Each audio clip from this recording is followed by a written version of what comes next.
Beyond Boundaries, entitled Differently Unequal, Dr. B.R. Ambedkar on Women and Social Inequality by Ms. Ananya Vajpayee. Ananya Vajpayee is an intellectual historian based in New Delhi at the same Center for the Study of Developing Societies. She is also a Global Ethics Fellow with the Carnegie Council for Ethics in International Affairs, New York. We'd also like to welcome Ms. Ruchira Gupta, founder of Apne Aap Women Worldwide, an anti-sex trafficking organization. She is an abortionist, journalist, human rights activist, and the list goes on. Welcome both of you. It is significant to note that the near iconic Oxford Bookstore, Calcutta was established in 1990, almost 95 years ago. And over the years, Oxford bookstores have carved out an incredible space for quiet browsing, reading, and contemplation. With more than 30 stores in India, India's first dedicated children's bookstore, Oxford Junior, India's first of its kind tea boutique Cha Bar, and India's only literary festival created by a bookstore, APJ Kolkata Literary Festival. We now request Ms. Ruchira to take the evening forward. Thank you. Thank you. A big thank you to the Oxford Bookstore and to Dr. Ananya Vajpayee for taking out the time to come and speak to an activist audience which is grappling with the issues of caste and its intersection with gender and sexuality. We at Apne Aap Women Worldwide work among those very last girls that Dr. Ambedkar used to speak about.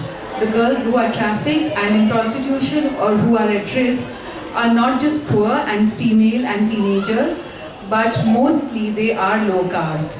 And we call them the last girls, and we are very happy today to host Dr. Vajpayee because she will talk about Dr. Ambedkar and his thinking on women and social inequality, which affects our work till this very day.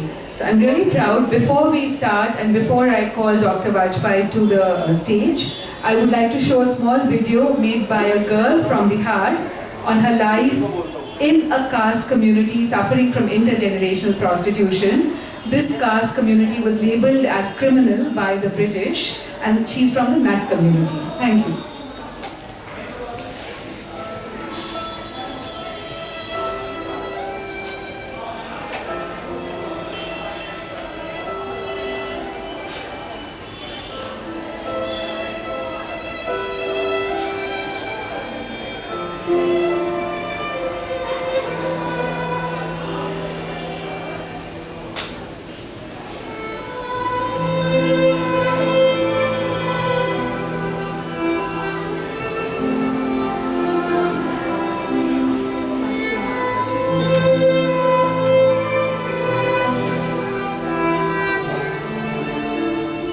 मुझे ज्योति खातून कहते हैं।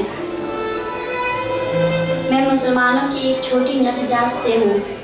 हमारी नट जाति में कई तरह के व्यापार होते हैं, जैसे कि मदारी का तमाशा, नाच गाना और देह व्यापार। हमारी जात में लड़कियों के घर वाले ही उन्हें देह का धंधा करने के लिए जबरदस्ती करते हैं।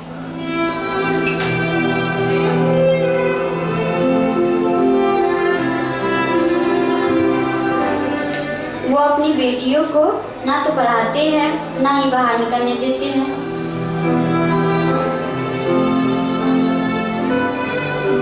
हमारी जात में तो घर के लोग ही दलाल का काम करते हैं। वो लड़कियों को खरीदते हैं, बेचते हैं। जो लड़की कभी इसका विरोध करती है तो उसे बुरी तरह से मारा पीटा जाता है।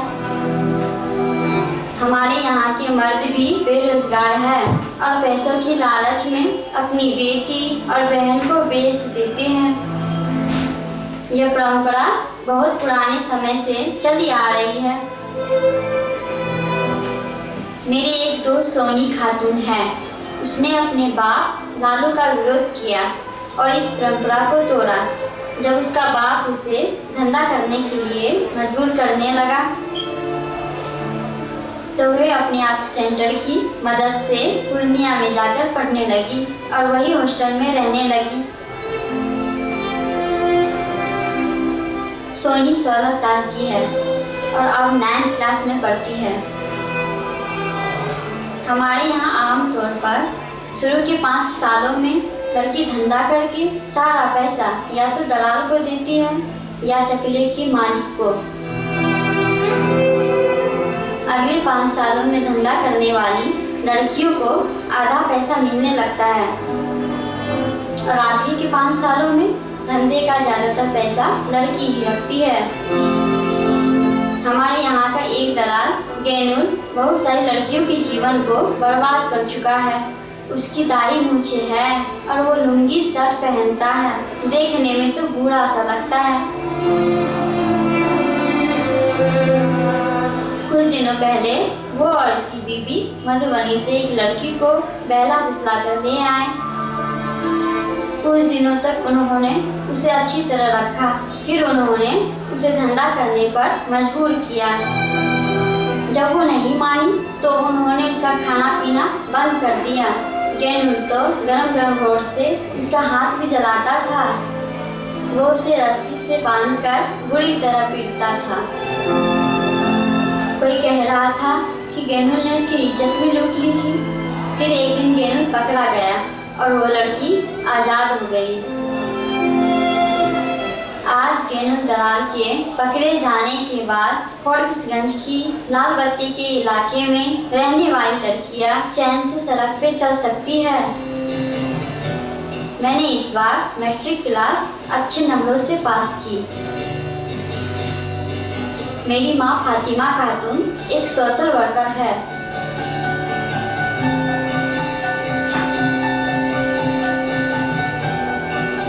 वो 10 सालों से अपने आप सेंटर में काम कर रही है। वो लाल बत्ती के इस इलाके में रहने वाली लड़कियों की हिफाजत के लिए लड़ाई लड़ती है।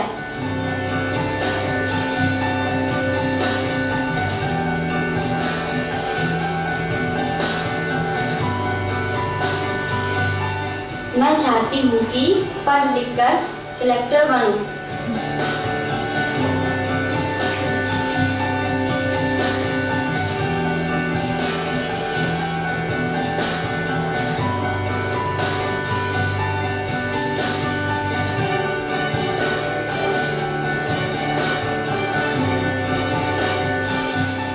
और अपनी माँ के साथ मिलकर घर की लड़कियों को देह व्यापार में धकेले जाने की वैसी परंपरा को जड़ से खत्म कर सकूं।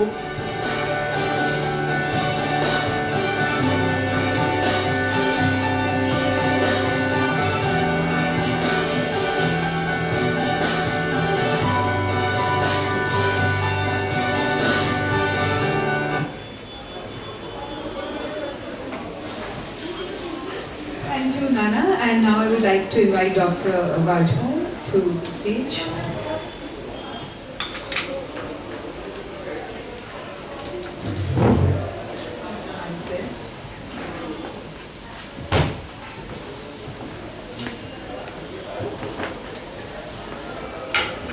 We will also have time for question and answers after Ananya starts speaking.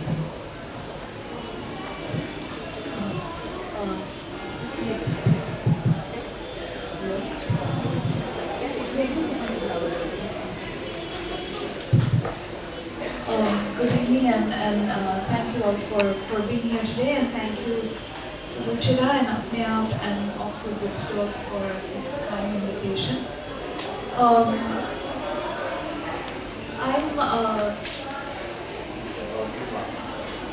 Can you get the volume a little higher? I'm not a scholar of women's studies or gender studies or feminism in any sense, but when Ruchira asked me to speak about anything of my choice in the context of the series Feminism Beyond Boundaries, I began to think about the work that I am doing, which is kind of a long-term writing project about Dr. B.R. Ambedkar. I began to think about what connection there might be between his life, his work, his ideology, his teachings, and his struggle, and women's issues. As I began to look into this, I discovered that actually there's a lot to say and there's a lot to learn. So I'm very grateful to Ruchira for actually forcing me to think about Dr. Ambedkar in connection with the struggle for women's equality. As many of you know, Dr. B.R. Ambedkar, who was born in 1891, died in 1956, is one of India's greatest modern leaders and thinkers and intellectuals and mass politicians. He was not only a sort of founding father for the Indian Republic and an author of our constitution, but also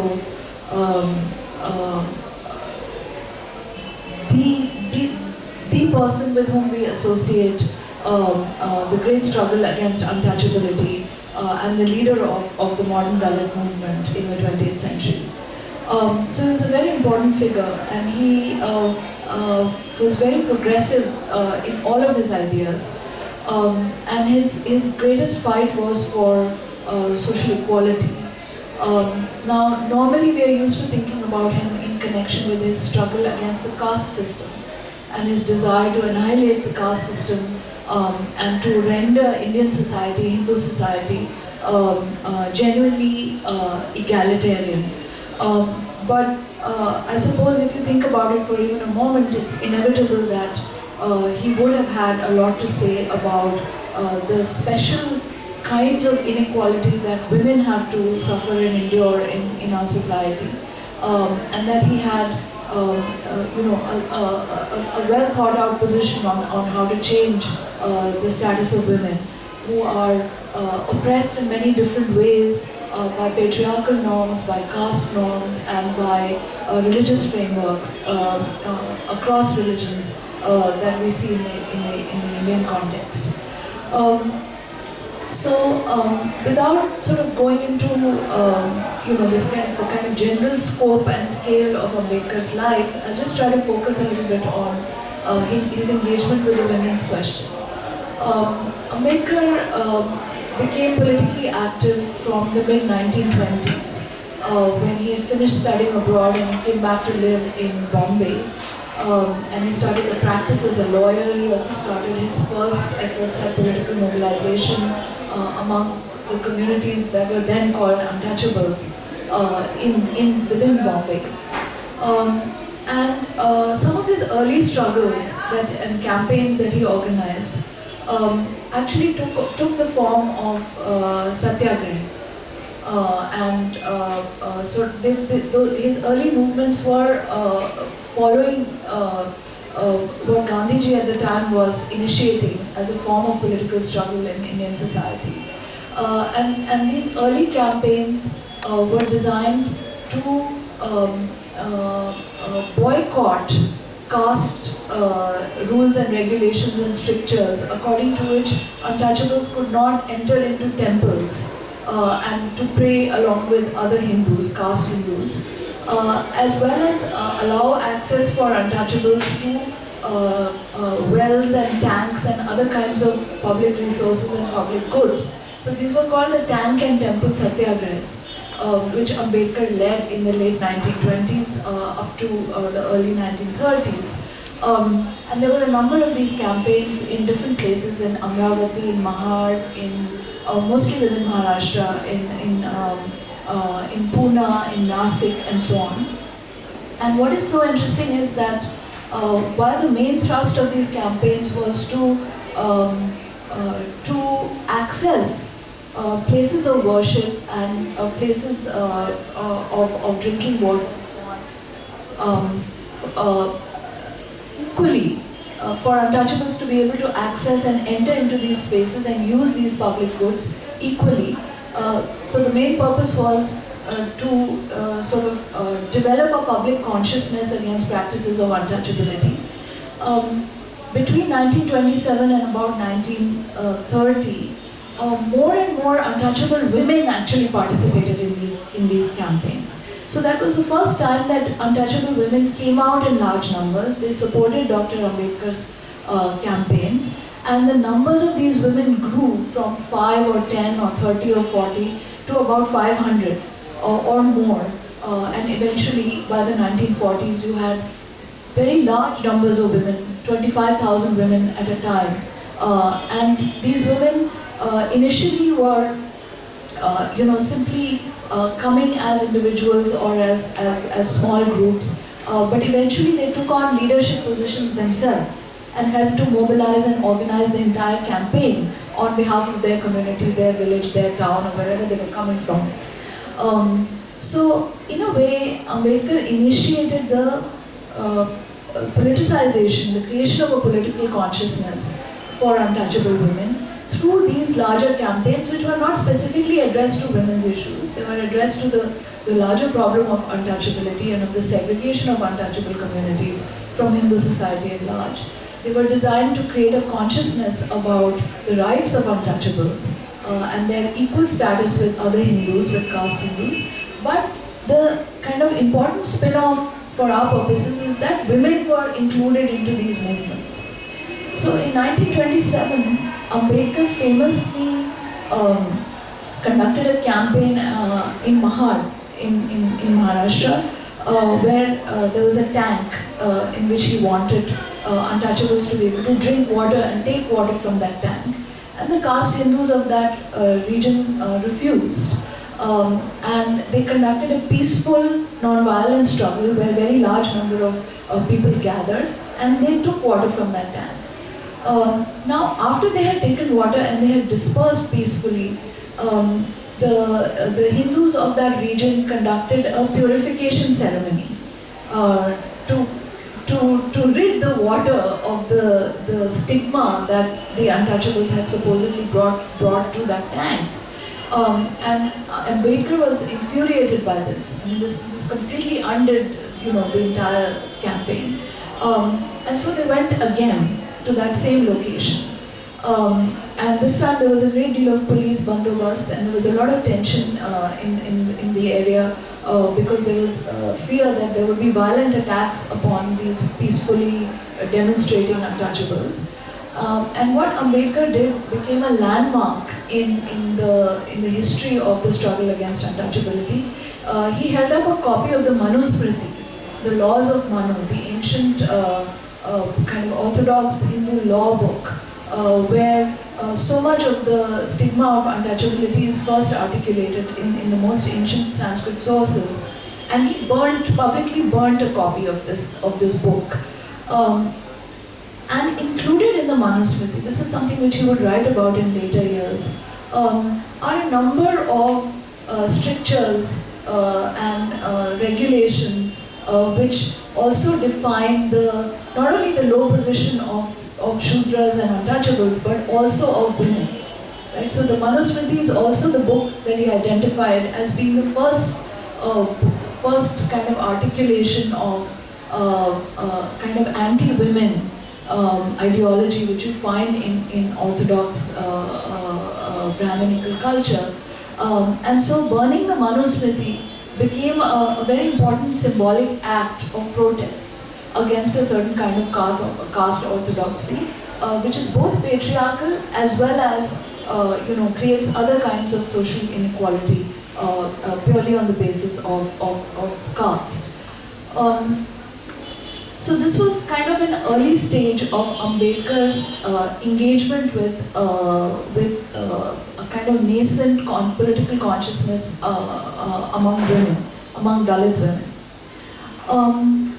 Then you have a long period of time when Ambedkar is involved in more and more in national politics, in the anti-colonial struggle, in negotiations with the Congress party, with Mahatma Gandhi, and in doing various kinds of work in conversation with the British administration throughout the 1930s.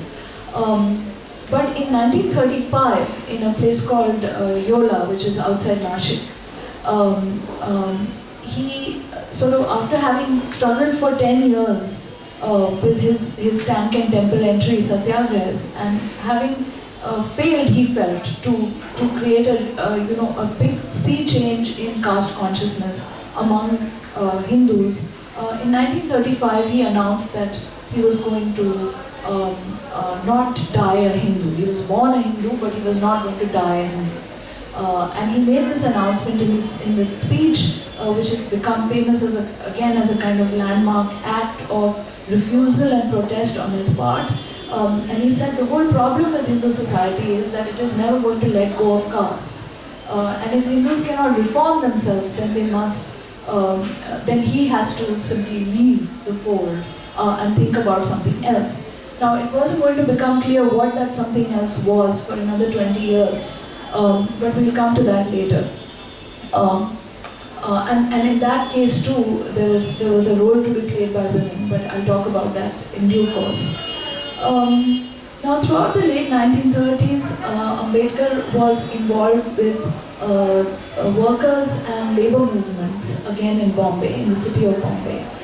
He set up the Independent Labour Party, and he helped to create the All India Depressed Classes Association, of which there was a women's wing also created in 1942, which met in 1942, 1944 and 1945.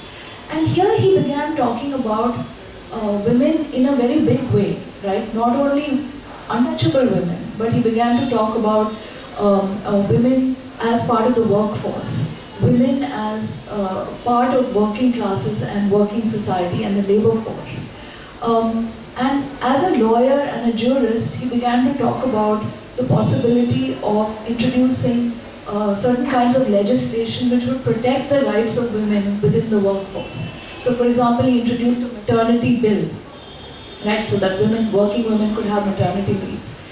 He tried to introduce legislation dealing with birth control, because he felt that, if women were saddled with the business of having too many children, they could never really lead productive lives. He spoke about women's education. He spoke about ending child marriage.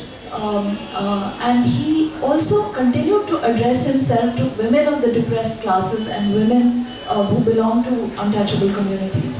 And he went down to the smallest details. So it wasn't just a question of creating this kind of major legislative change. He also said to women, you must carry yourself